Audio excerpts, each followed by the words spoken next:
Students, today we are going to learn about the modern periodic table which was made by Bohr. Okay, and this modern periodic table is based on the electronic configuration of elements. What is electronic configuration?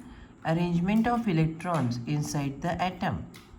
And the elements in this modern periodic table are arranged in an increasing order of their atomic number.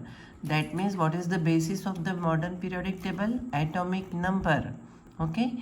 In Mendeleev's periodic table, the basis was atomic mass. But here this is a correction in the modern periodic table in which atomic number is considered as the main basis. Okay, so in this modern periodic table there are 18 vertical columns.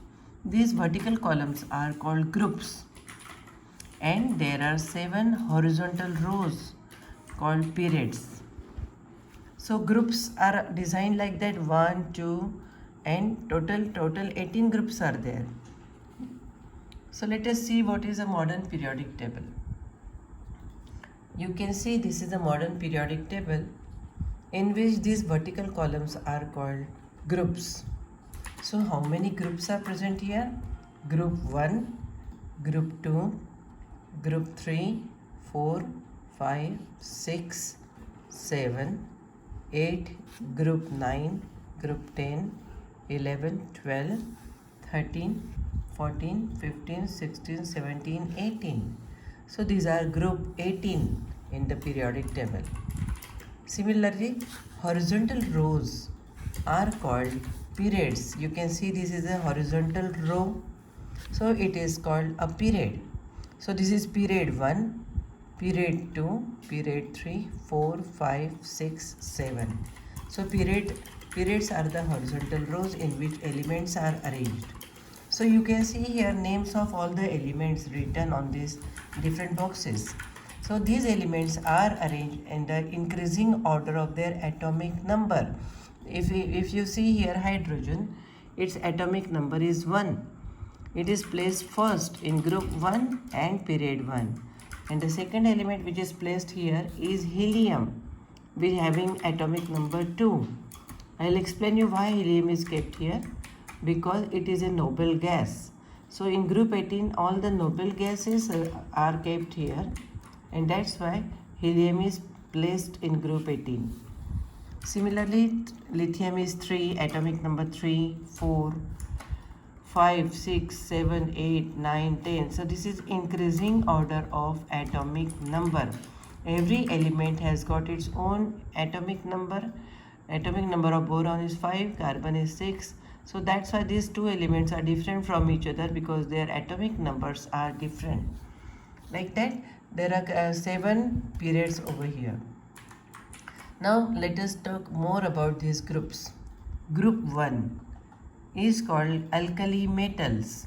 That means whichever elements are placed in group 1 are all belonging to alkali metal group.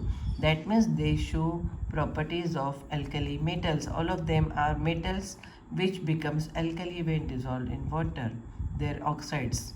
Okay, so these are all alkali metals. The group 2 is alkaline earth metal. These are all alkaline earth metals because they occur in the earth's crust. Okay, so they are called alkaline earth metals. This is group 2. Then we will talk about group 13. Group 13 is a boron family group. This is boron family group. Group 14 is carbon group. Group 15 is a nitrogen family group. Group 16 is oxygen family group. Group 17 is halogen group, halogen. And group 18 is rare gases or noble gases or zero group. Okay, why I am not talking about all these groups in between? We are concerned with group 1, 2, 13, 14, 15, 16, 17, 18. Because in these groups 1, 2 and all these groups, representative elements are occurring. Representative elements means original elements which are showing their original properties. Right? Basically, this periodic table is divided into three parts. On the left side of the periodic table, the metals are placed. All the metals are placed on the left side of the periodic table up to here. Here also you can see in this green zone, you can see more metals over here, right?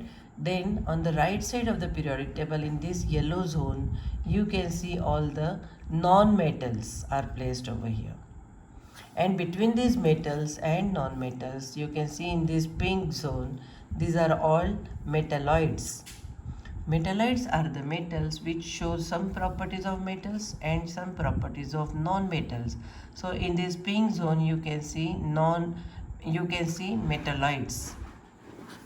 Again, let us say on this side, left side up to here, up to aluminum, all this, these are all metals. In this yellow zone, you can see all non-metals on the right side of the periodic table. Between metals and metals, you can see metalloids, boron, silicon, germanium, arsenic, like that. All these metalloids. And this last group 18, these blue colored elements are all noble gases or rare gases. Why they are called rare? Because they occur in rare quantity in air. They are all gases. They are inert gases. They are also called inert gases because their electron configuration is quite stable. They have completely filled electronic shells filled with electrons. That's why these are non-reactive gases. They do not react with any other elements, and that's why they are called inert gases, and that's why they are placed in this group 18. Okay, so in this way we can see group 1 is alkali metals, group 2 is alkaline earth metals, and here from group 13 to group 12, group 3 to group 12, all these metals which you can see in the center of this periodic table are the transition elements. Why they are placed here? Because these transition elements are not the representative elements. They show some properties. They don't have properties of their own. They show some properties of metals, some properties of non-metals also, and that's why they are called transition elements. So this is a group of transition elements which you will be learning in higher classes, 11th, 12th.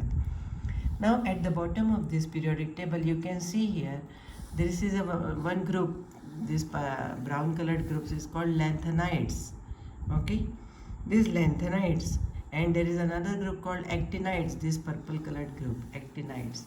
These two groups are placed at the bottom of the periodic table because they are the elements having higher atomic masses, and they are also part of these transition elements, and that's why this group is called inner transition elements. Now here you can see here lanthanides. They are also called rare earth metals, rare earth elements. That means they occur in earth but in rare quantity, and that's why they are placed over here, lanthanides. Okay, then this group is called actinides. That means they are radioactive elements. For example, this thorium, palladium, uranium, these are all naturally occurring radioactive elements. And all these other elements which are placed over here are artificially made elements. Okay, so in this manner, actinides is another group of elements, and both these together are called inner transition elements. So basically in class 10 we will be concerned more about the elements starting from hydrogen up to element calcium having atomic number 20. Okay, so we should be knowing the position of each and every element depending on their electronic configuration. So again, on the left hand side all the metals are placed, on the right side all non-metals are placed. In between the metals and non-metals, metalloids are placed over here in the zigzag manner. On the right in the right side, group 18 is having all the rare noble gases or inert gases. Okay, so this is the general structure, and this is the original long form of periodic table in which all the elements are arranged in the increasing order of their atomic number.